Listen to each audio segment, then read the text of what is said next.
Meanwhile, the New York Times published an op-ed over the weekend, really disgusting, suggesting the public shaming of Border Patrol agents. The article says, quote, immigration lawyers have agent names, journalists reporting at the border have names, photos, and even videos. These agents' actions should be publicized.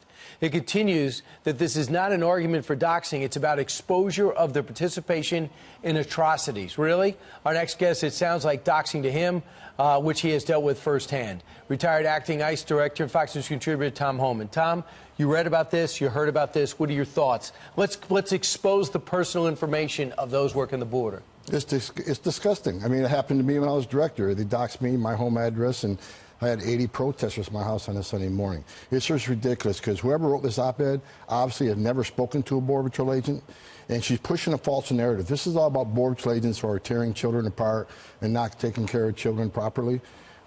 I've been there. I was a Border Patrol agent. I was there on the border just a couple years ago. These Border Patrol agents are taking sickness home to their own families because they're taking care of sick children. They're changing diapers. They're making formula. These Border Patrol agents did not sign up for this. They're fathers, mothers, sons, and daughters themselves. They're doing a tremendous job, and they need to be respected for it. I mean, they should be lauded. The fact that they're being vilified is unbelievable. It gets worse. They said this in the New York Times editorial. The desire to avoid this kind of social shame may be enough to persuade some agents to quit or hinder the recruitment of their replacements. They're never going to bully a Border Patrol agent or an ICE agent. And let's talk about her false narrative. Just like all the Democratic presidential candidates went down to that facility in Florida where the children are being detained by Health and Human Services. Who are those children? They were never taken from their parents. These children entered the country illegally on their own. Their parents already separated themselves. So when that 2,500 children were separated and everybody went crazy over, no one talked about the 15,000 children that were separated by their parents, put in the hands of criminal organizations smuggled into the United States. 51,000 since, I believe, November have come here unaccompanied minors. And when people see those facilities and they say Republicans put kids in cages, what should they know about these facilities? First of all, those facilities were built in FY15. I was there when they were built. They were approved, funded, and built under the Obama administration. And I'm not, look, first of all, I don't think they're cages. They're large enclosures to keep children away from unrelated adults, to protect the children until they can move to HHS facility. It's a necessary facility, and we're still using them today. Beto O'Rourke went down there to the Mexican side to see those seeking asylum, but they're waiting in Mexico. Here's a little about what he said he discovered.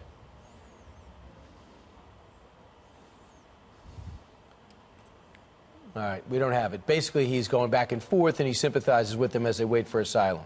Now look, we all sympathize with people who want a better life, but there's a right way to do it and a wrong way to do it.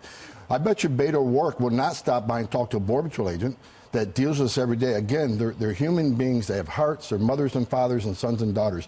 They're seeing this travesty every day. They're finding dead bodies. They're finding people drowned in the river. Why not talk to a Border Patrol agent and thank them for their support and all the work they're putting into this? AOC is going down there today to the El Paso sector. What do you think she's going to find? She's going to find a sector out of control. She's going to find a bunch of men and women wearing a green uniform that are defending their nation, doing the best job they can. These are American heroes, and they should be thanked. Let's talk about what the Democrats were trying to push at their debates and what we're hearing over the weekend is that these kids, it's all about these kids, and they're not being treated humanely. What's your reaction to that? The kids are being treated very, very humanely, but the government's treating them better than the criminal cartels that smuggle into this country.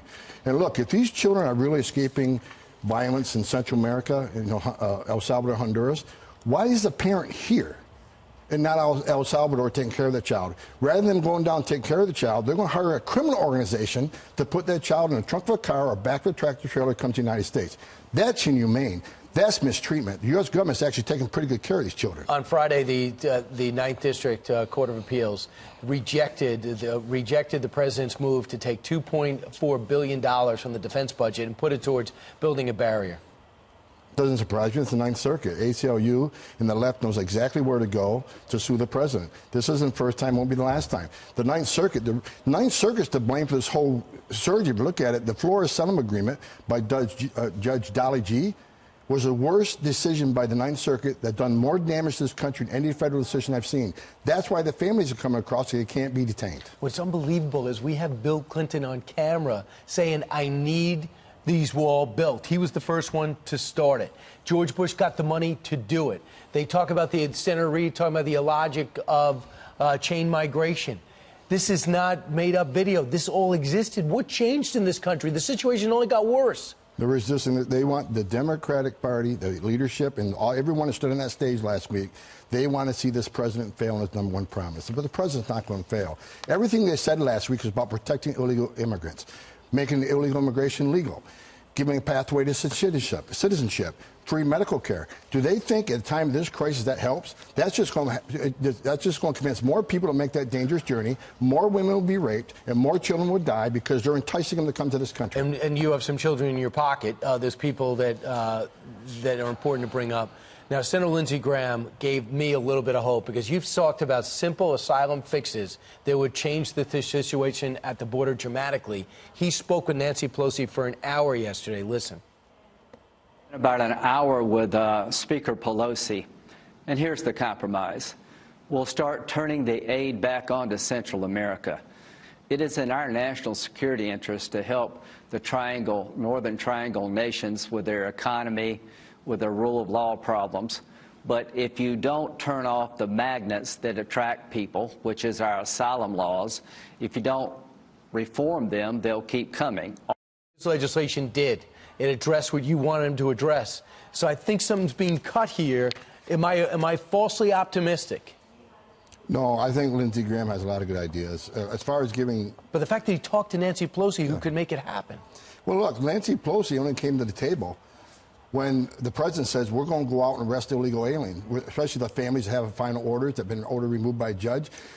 The border crisis wasn't enough to her to come to the table.